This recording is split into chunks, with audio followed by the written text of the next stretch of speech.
What's up? Welcome back to my YouTube channel. So I'm actually going to go over what I did to prepare for my my weightlifting competition that I actually competed in this past Wednesday. I didn't actually place, but your girl made it to the 500 club at my university. So basically what that means was the added totals for all three of my lifts were 500 pounds or more. So I was able to win a 500 club t-shirt, which I think is very amazing. And honestly, that was my main goal. And I also have a bunch of new PRs. So let's get right into the video, and thank you guys for watching. So first I kind of want to break down my weight loss plan, or my workout plan. It was like what we did, because I actually utilized my strength and conditioning coach from the school, who I'm actually interning with for one of my graduation requirements. But he kind of helped me come up with my plan of action for the week's training, because he also used to power lift. So basically what we did was we took what my old goals were, and those were the goals that I was trying to reach for this meet. So what we did was we took the weight and we counted backwards from how many weeks I had to prep. And I started prepping, I believe, in February. So I roughly had about 8 weeks is what we used was to make the plan. So we used 8 weeks counting back from each of my goal weights.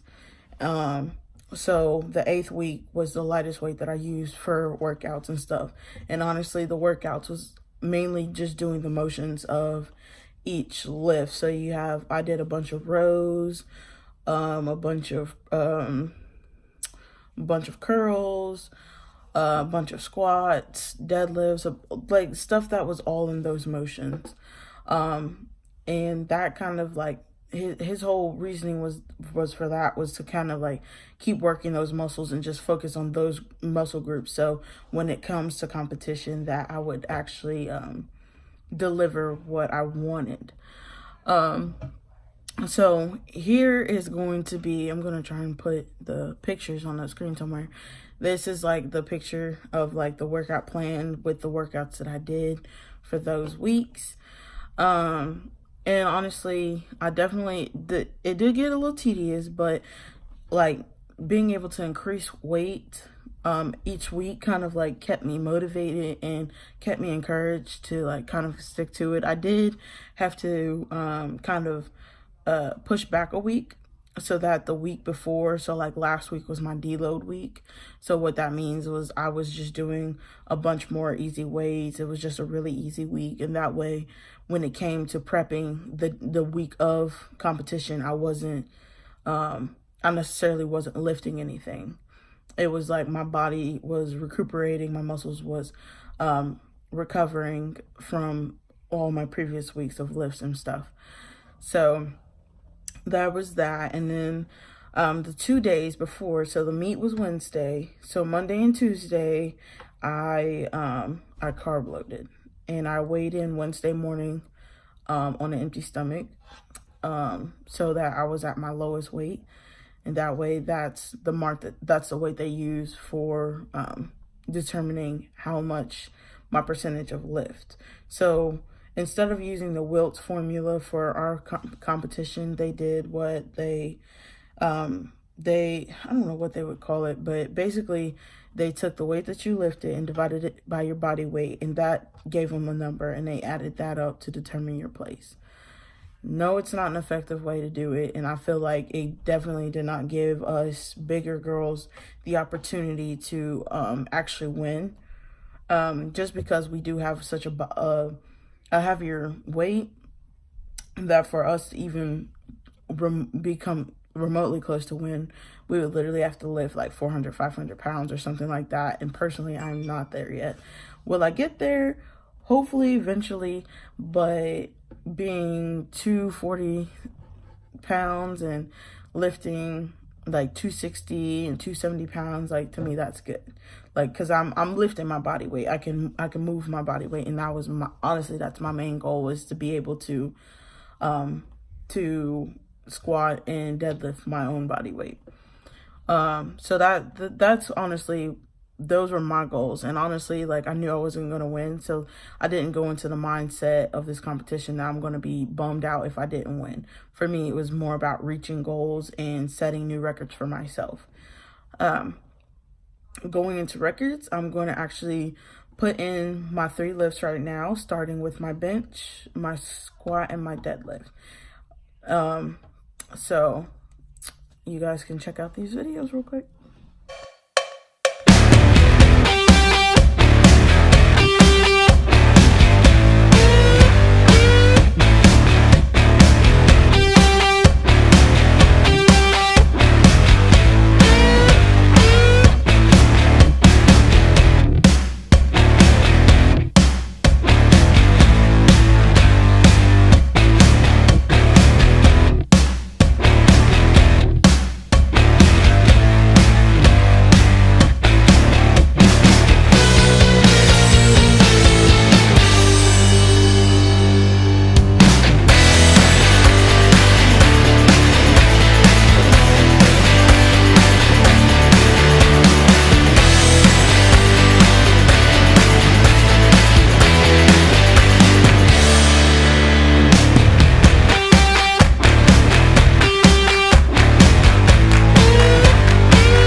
So like, after looking at these videos and kind of like just analyzing my own lifts and stuff like that, I definitely seen where I can improve. So with my bench, it was more like I definitely need to try and increase my weight. I got 100 easy, 115 easy. But when I tried to jump to 125 for my 3rd lift, my arms were struggling. I couldn't push it. I could get it down, but with the pause, I just couldn't push it back up. Most of the time, like whenever I started benching, it was more like I'm down and bump. I'm straight up. I never held that pause until just like recently. So my next goal is to work up to being able to bench 125 or more on a pause bench.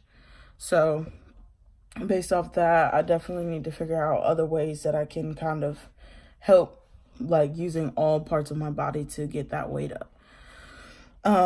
With the squat, I think what I really want to work on with squatting is depth. Even though I did clear the depth with each of my lifts this year, I feel like I could get lower. It's going to be harder, so that all that means is I'm going to have to cut back on the weight that I'm squatting. I'll probably do at least 75% of my PR, which is now 265 after this week's competition.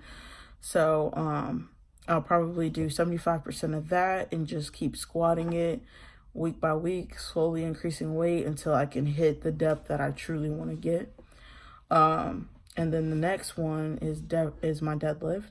My deadlift is pretty good, but I don't think that I actually maxed out on that, which is crazy because my goal deadlift was 255. So I did that on my second try. Easy. Pulled it easy. I did have to adjust my grip with the deadlift because my grip isn't strong enough. So like whenever I'm doing overhand grips with the deadlift, my left hand kind of slips a little bit. So I'm mainly holding it with my fingertips instead of with the entirety of my my palms. So what I did was I kind of alternated my hand. I had my right hand on top since it's the strongest, and my left hand under, like that. And I have these wrist straps that I kind of use to also help with that. And honestly, that made pulling that weight so much easier, and I was able to get it up with ease and stuff. So adjusting my grip was one of the biggest things I had to do that kind of helped me get that such heavy weight up. But I really feel like I can at least pull 300. at least. Because even with 275, it was a little heavy, yeah, but I didn't strain as much as I thought I would with it. So maybe one day I'll try and max out again, but right now I'm in the recuperation stage, so no heavy lifting for me. I'm definitely just going to be focusing on just range of motions and just getting the lifts in, and kind of right now it's going to be about losing weight and stuff like that, burning fat and trying to just adjust my body according to that. So yeah, that's a little bit about what I did for prep and my lifts. I think in the coming months, like I said, I'm going to be trying to focus on like burning fat, because right now I'm still really heavy from for what I want to be. Honestly, my goal weight is 200. So once I hit that 200 mark, that's when I'm going to hit the maintain stage and just try and focusing on cutting and just building strength. I was hoping to compete again maybe in December, but with me going to grad school, that's going to be postponed until maybe next summer or so. So I'm just going to try and keep cutting weight and focusing on diet and eating properly, and just see where everything goes from there. But doing this powerlifting competition definitely kind of gave me a real confidence boost, because I mean, granted, yes, I have been losing weight, but my main thing is I've always wanted to build more strength and lose weight. And you know, like, even though I'm not seeing the scale jump in number, like go down as much in numbers, I'm seeing an increase in my strength, and that's kind of like what's really important to me. So, and you know, muscle, the mass of a muscle is more like, it has a different, like, it makes you look different than when you're actually like, than fat. Like fat is kind of spread out, muscle is more solid and compacted. I remember going to a nutritionist office and seeing what 5 pounds in fat looks like compared to a 5 pound in muscle. So like it looks different. And I think that's my main thing, is just having more muscle on my body than fat. But yeah, so it was definitely a good experience. I advise everybody to at least try an amateur meet, just to see your own strength and set your own records. And even if you're not comfortable enough to compete in a meet, one day just go out and max out. Just make sure you have people that you trust there to spot you and to kind of help you with safety cues and stuff like that, because you don't want to lift such heavy weight on your own and not have somebody there that's going to protect you, because that is how injuries happen, and you don't want those.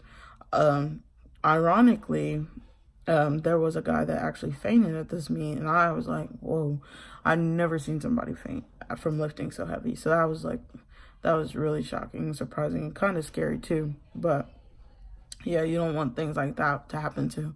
Just make sure that if you try and lift heavy and you try and break some PRs, that you have people around you to kind of monitor.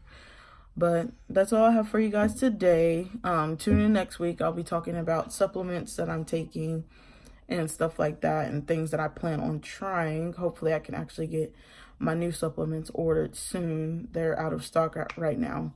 But yeah, catch you guys on the flip.